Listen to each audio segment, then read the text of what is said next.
बिस्मिल्लाहिर्रहमानिर्रहीम। अल्लाहुम्मा सल्ली अला मोहम्मद वाला आले मोहम्मद। आप देख रहे हैं अपना YouTube channel service rules with Nazir Gill. GP fund के सिलसिले की आज हमारी दूसरी वीडियो है।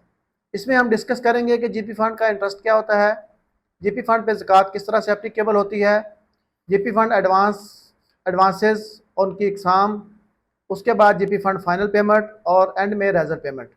और वीडियो के एंड में मैं आपको मशवरा भी दूंगा। जीपी फंड का इंटरेस्ट, जीपी फंड पर जो मुनाफा दिया जाता है उसको जीपी फंड मार्कअप या जीपी फंड इंटरेस्ट भी कहते हैं।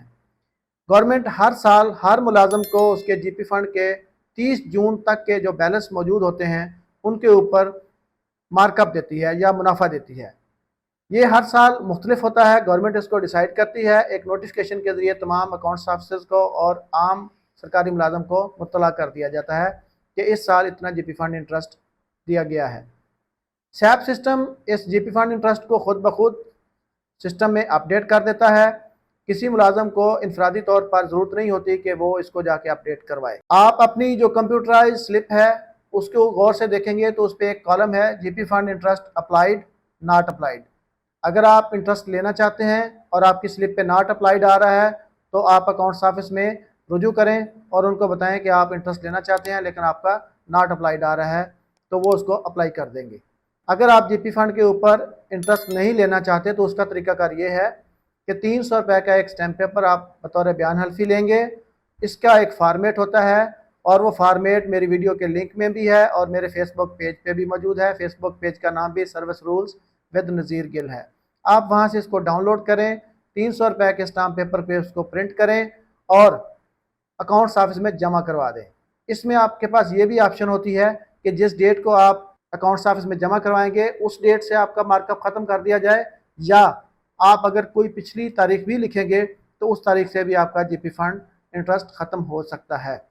इसका आपको एक फ़ायदा ये होता है कि गवर्नमेंट जो मुलाजमीन को लोन देती है, house building advance loan, motorcycle loan, computer loan या किसी भी किस्म का कोई लोन देती है तो उस पर गवर्नमेंट इंटरेस्ट लेती है। अगर आप गवर्नमेंट से जीपी फंड के ऊपर इंटरेस्ट नहीं ले रहे तो गवर्नमेंट भी आपसे जो आपको लोन दे रही है उस पर इंटरेस्ट नहीं लेगी। GP fund advance, GP fund advance की दो अक़साम होती हैं, रिफंडेबल और नाकाबिले वापसी नॉन रिफंडेबल। काबिले वापसी रिफंडेबल जो होता है ये 45 साल की उम्र तक आपको मिलता है। 45 साल की उम्र के बाद मुलाजिम की ऑप्शन है कि वो नाकाबिले वापसी यानी नॉन रिफंडेबल ले ले। 45 साल की उम्र तक मुलाजिम को काबिले वापसी जीपी फंड मिलता है।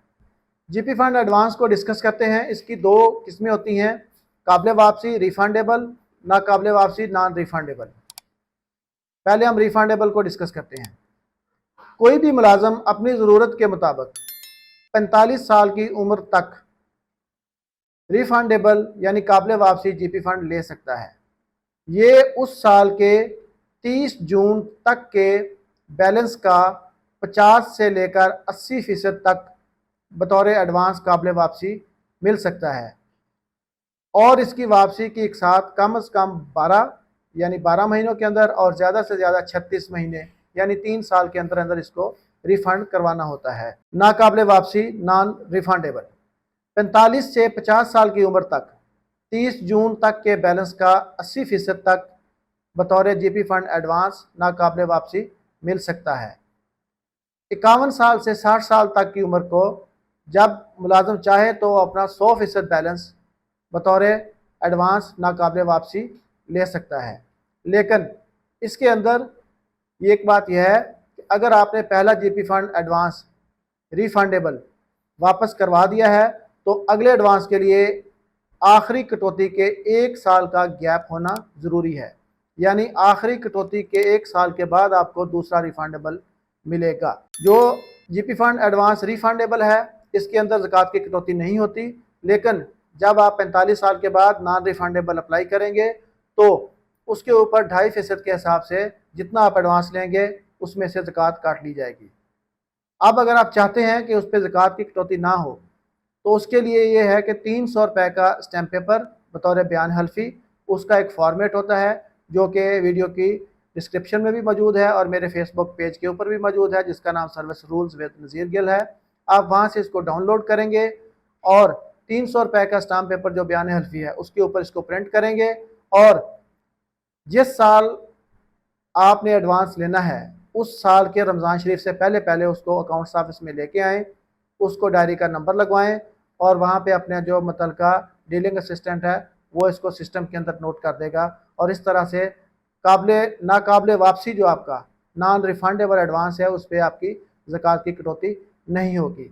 अगर आप जिस साल रिटायर हो रहे हैं और आपने जीपी फंड पर ज़कात की कटौती नहीं करवानी, उसका भी तरीक़ेकार ये है कि उस साल रमज़ान शरीफ से पहले पहले आप वो बयान हल्फी अकाउंट्स ऑफिस में जमा करवाएं।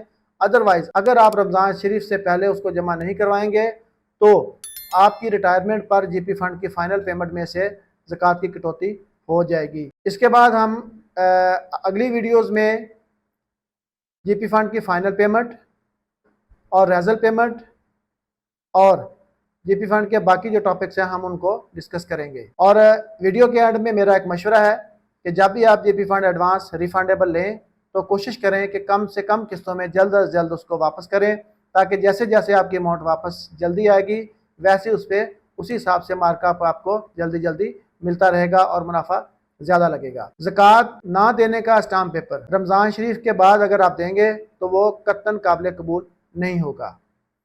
और इसके बाद ये एक और मशवरा भी है, अगर कोई आपकी जीपी फंड की मिसिंग आ रही है तो अकाउंट्स ऑफिस से इसका पता करें और उसकी मिसिंग स्टेटमेंट लाकर अकाउंट्स ऑफिस में दें और उसको अपडेट करवा के मैनुअल बैलेंस स्लिप अपने पास रखें। बाकी हम जो टॉपिक रह गए हैं वो नेक्स्ट वीडियो में डिस्कस करेंगे। अल्लाह ताला आपको और मुझे आसानियत अता फरमाए। आमीन। शुक्रिया।